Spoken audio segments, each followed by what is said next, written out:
Vamos a terminar Miqueas, capítulo 6 y 7.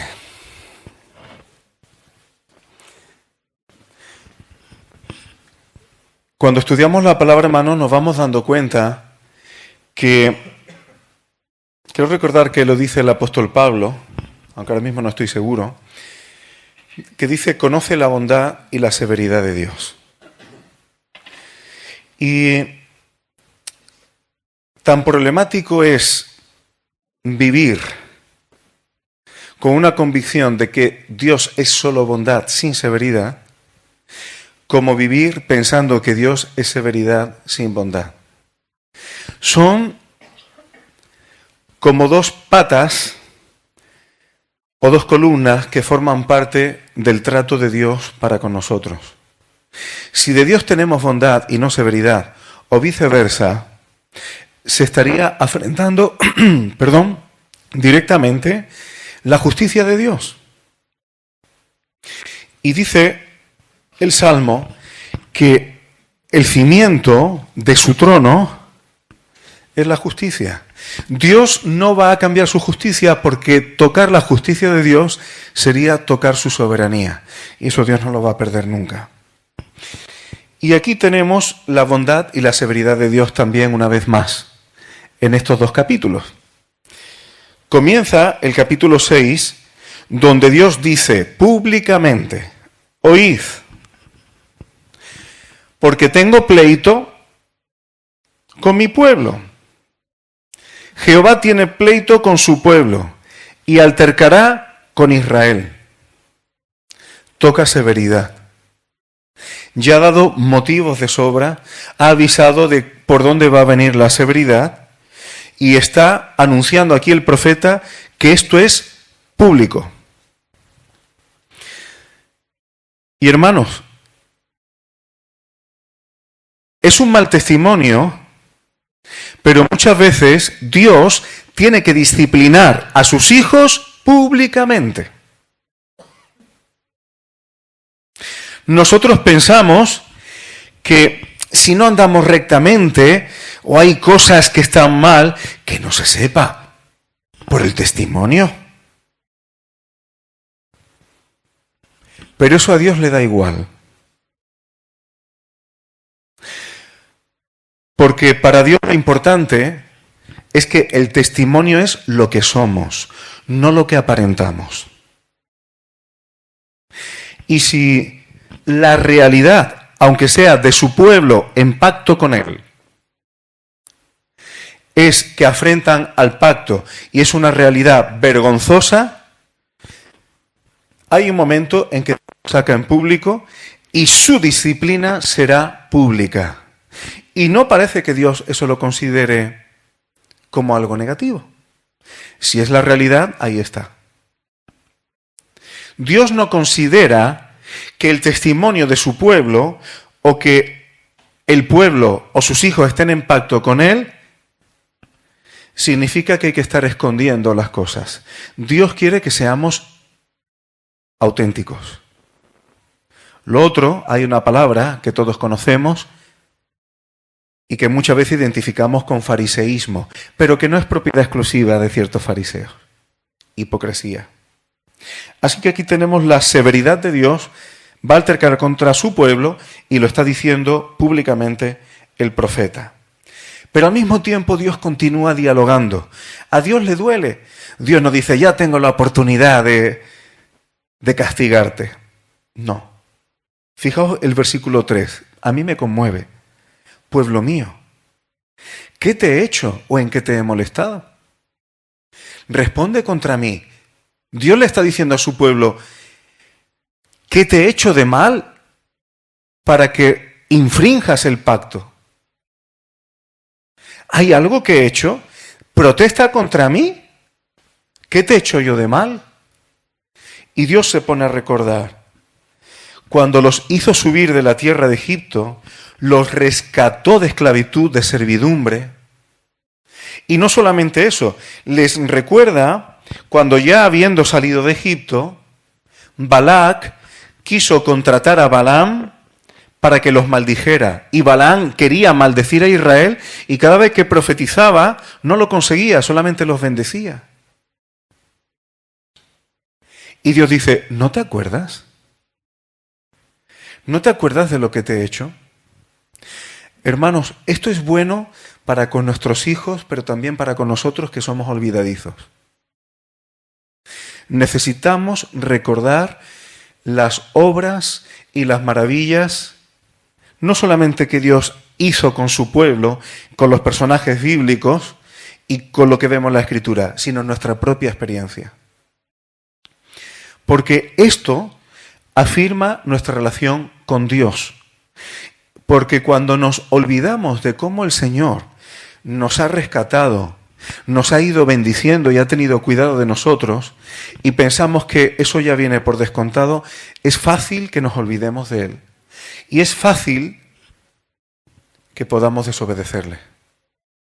Y luego veremos algunas cosas en las que desobedecieron. Por eso, hermanos, Dios dice, ¿qué te he hecho? ¿En qué te he molestado? Dime si algo te he hecho mal. Y luego dice, acuérdate de servidumbre.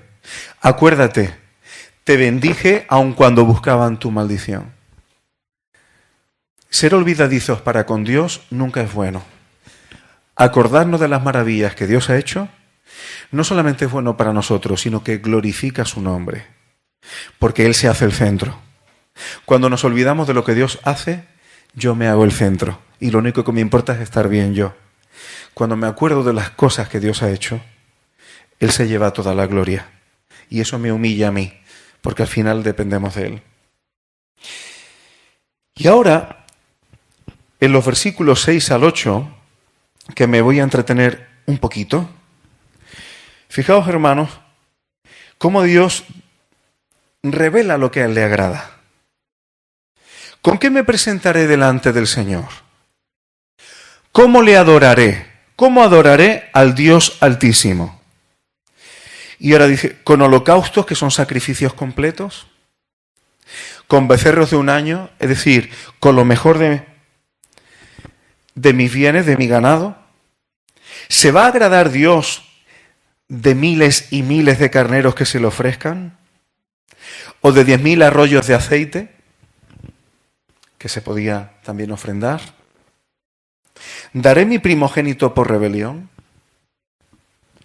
Incluso si entregáramos nuestro hijo, el fruto de mis entrañas por el pecado de mi alma, ¿qué vamos a poder ofrecerle a Dios como sacrificios de lo que tenemos nuestro o de nuestra propia familia a cambio de perdón de nuestros pecados? ¿Qué vamos a ofrecer a Dios?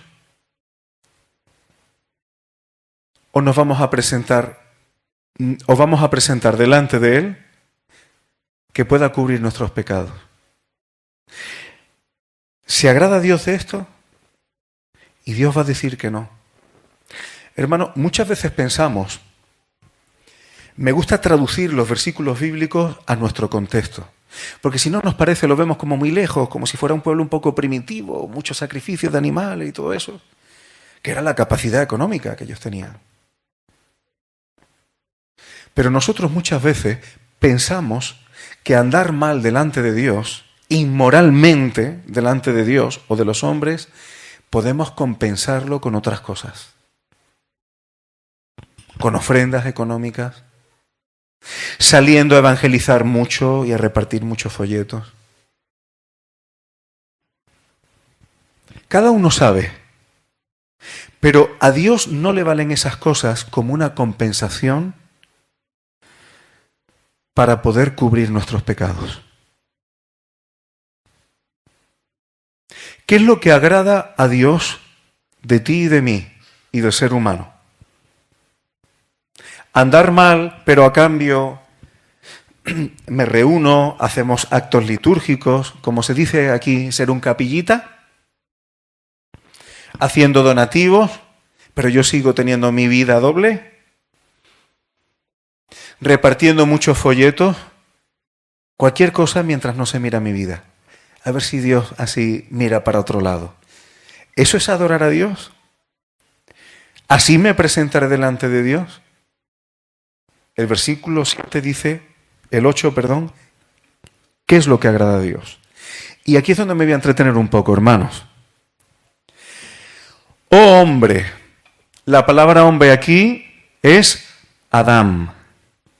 Así que no está hablando a una nación política que se llama Israel.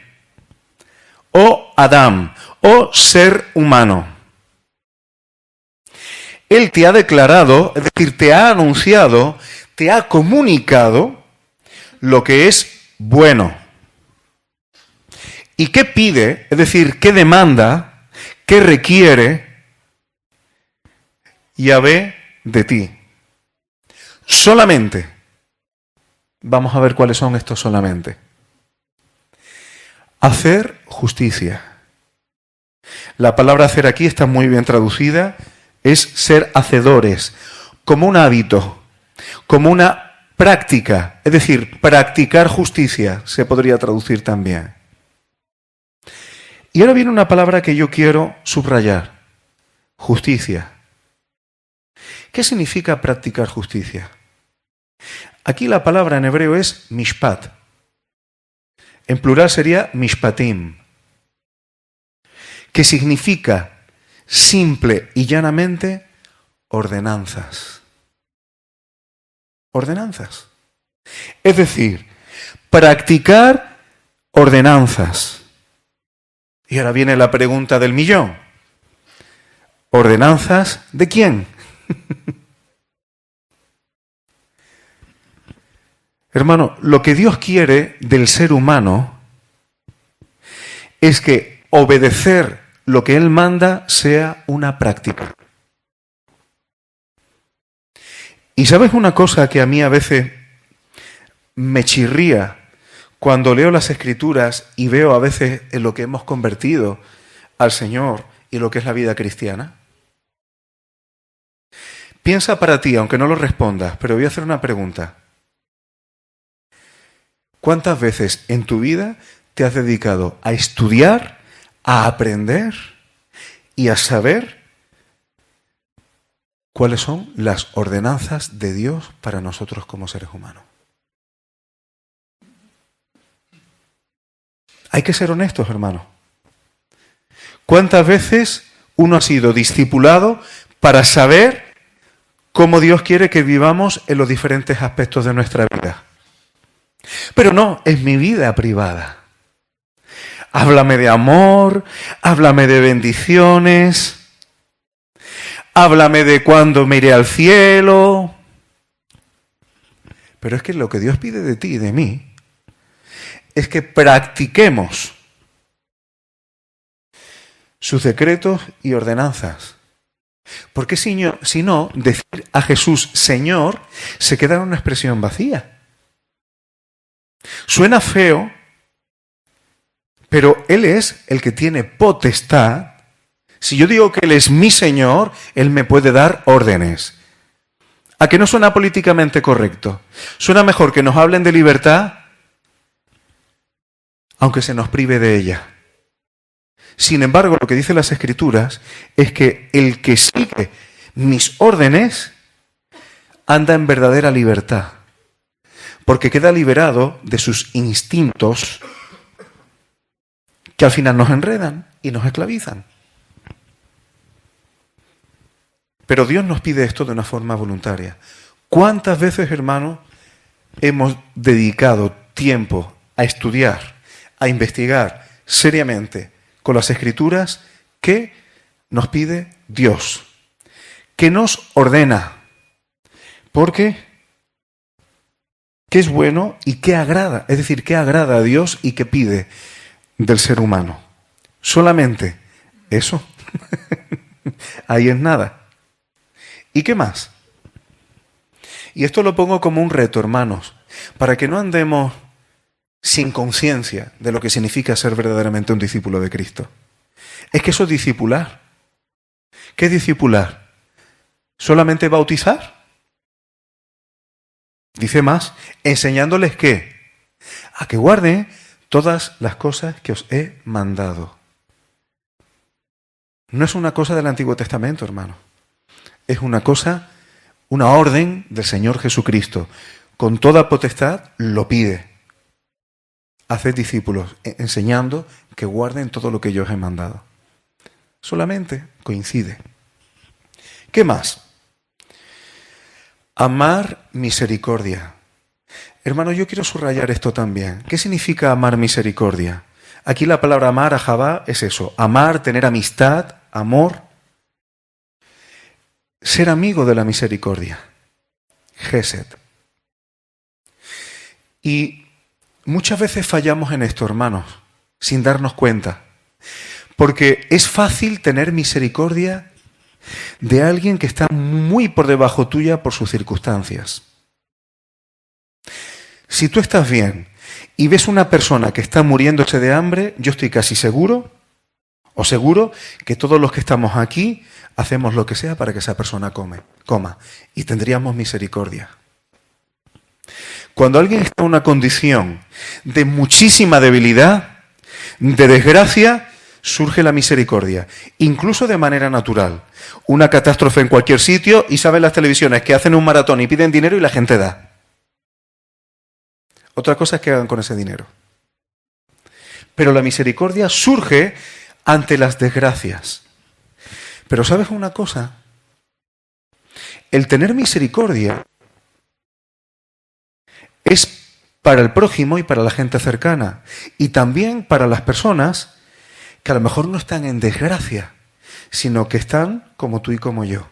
Y ahí nos cuesta mucho trabajo tener misericordia. En las pequeñas cosas. Cuando algo no está o no es como yo creo que sería mejor que fuera, ya tengo una mala actitud.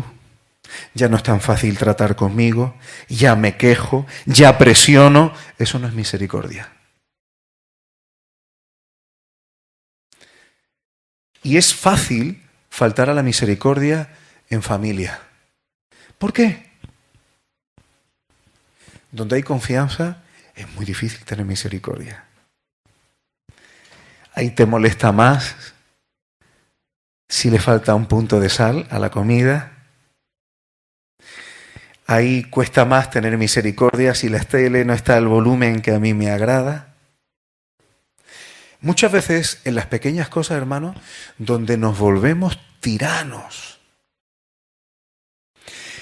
Y si esa tiranía inmisericordia se da en la iglesia, peor todavía. Porque parece que tenemos una sensibilidad cuando son caprichos. Una sensibilidad espiritual. Es que estoy orando y eso de que la música esté sonando de fondo y me quejo, Y empezamos a protestar por tontería. Y a generar mal ambiente por tontería. Y bíblicamente eso tiene un nombre. Falta de misericordia. Cuando no tenemos falta de misericordia, somos inflexibles para todo lo que no es como queremos. O cuando alguien falla, en vez de restaurarlo, parece que tenemos la oportunidad de quedar por encima y de ser inflexibles, como si estuviéramos defendiendo a Dios. Hermanos, la misericordia no es ninguna tontería. Expone nuestra realidad, expone nuestra carne. Así que llevamos dos cosas de las tres que hay. Practicar las ordenanzas, ser amigos y amantes de la misericordia para con los demás. Y tercero, humillarte ante tu Dios. Hermano, si a ti o a mí nos preguntan si somos humildes ante Dios, seguramente diremos que sí. Pero una de las faltas de humildad más peligrosas cuando somos creyentes es la arrogancia o la soberbia en las cosas que tienen que ver con Dios. Si yo voy de santo y Dios no me sostiene, la semana que viene puedo caer en pecados gordos. Y se acabó el alarde de santidad. El que piense estar firme, mire que no caiga. El que cree que porque un día estudió en un seminario y le dieron varias certezas y bases de la fe y ya cree que tiene a Dios amarrado en 4 cosas, cuando vas a la Escritura Dios te puede romper todos los esquemas y demostrarte que tú pensabas que sabías algo y a lo mejor no sabes tanto. El pensar que ya somos algo, eso es peligroso delante del Señor, hermano. En el momento que uno crea que ya delante de Dios ya sabemos cómo funciona y casi que colegueamos con Dios. Como es mi amigo, Él me acompaña, Él está para ayudarme en todo. Y colegueamos con Dios, eso es delicado. Porque si un día Dios quiere ponerte o ponerme en nuestro sitio, como se suele decir, y no es irreverencia, se nos acaban todas las tonterías. No hay nada más sabio que humillarnos delante de Dios. Así que, por resumir, practicar ordenanzas. Hermano, esto es algo objetivo. Quiero insistir en eso. Si tú le preguntas a alguien, bueno, ahora que soy creyente, ¿cómo tengo que vivir? ¿Qué es lo que Dios me ordena? 2, 3 cosas. Eso tiene que ser algo objetivo. No, tienes que ser amoroso, misericordioso. Y es muy fácil. Nos ponemos de acuerdo fácilmente en las generalidades. Pero a la hora de concretar vienen los peros. Ahí es donde hay que estudiar la palabra. Porque a lo mejor le ponemos peros al Dios que luego decimos que nos humillamos delante de Él. Si Dios dice esto, no, pero es que no, a lo mejor lo que quiere decir, eso tal cual, y empezamos a serpentear eso, luego no puedo decir que me humillo delante de Dios, si estoy resistiendo lo que Él me pide. No es ninguna tontería, hermano. Por eso he querido entretenerme en este pasaje algo de tiempo, porque Dios pide solamente eso, pero qué facilidad tenemos para huir de eso que Dios nos pide. Y compensarlo a fuerza de riñonitis, a fuerza de campañas, a fuerza de eventos, a fuerza de donativos, a fuerza de otras cosas. Nada de eso, y no digo que esté mal, hermano, lejos esté de mí, no estoy menospreciando esas cosas, pero no van a sustituir lo que Dios pide de nosotros. Eso sería autoengañarnos, sería autoengañarse. Dios quiere esto. Y dice, la voz de Jehová clama a la ciudad. Es decir, Dios está hablando, está anunciando, porque siempre está procurando que el ser humano reaccione. Dice, es sabio temer a tu nombre. El principio de la sabiduría es temer al Señor. Y dice, prestad atención al castigo y a quien lo establece. Esto es de las cosas más sabias que se puede hacer cuando uno está bajo la disciplina de Dios. Prestar atención a su disciplina, ser consciente cuando es Dios el que nos está disciplinando para sacar provecho de ello. No hay nada peor que no prestar atención al castigo ni a Dios que lo establece y lo único que estar es sufriendo ahí y no le sacas nada. No le sacas nada.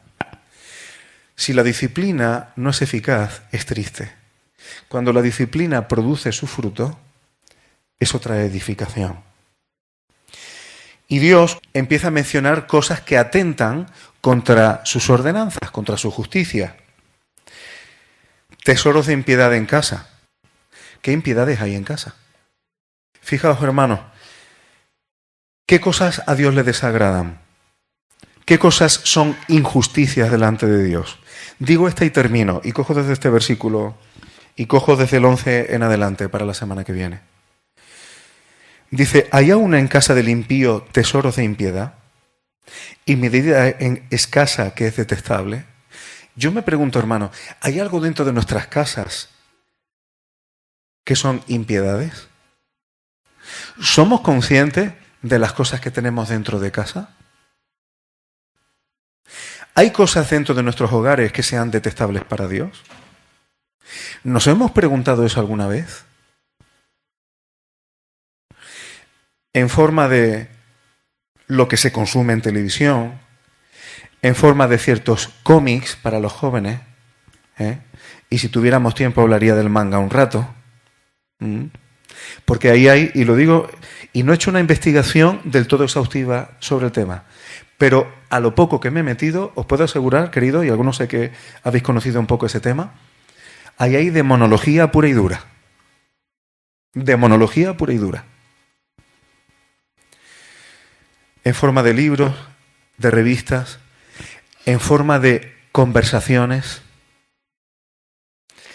en forma de un montón de cosas que yo me pregunto. Hay cosas en nuestro hogar, son ejemplos y se pueden poner más, que son impías o que son detestables. Y termino ya con esta otra pregunta.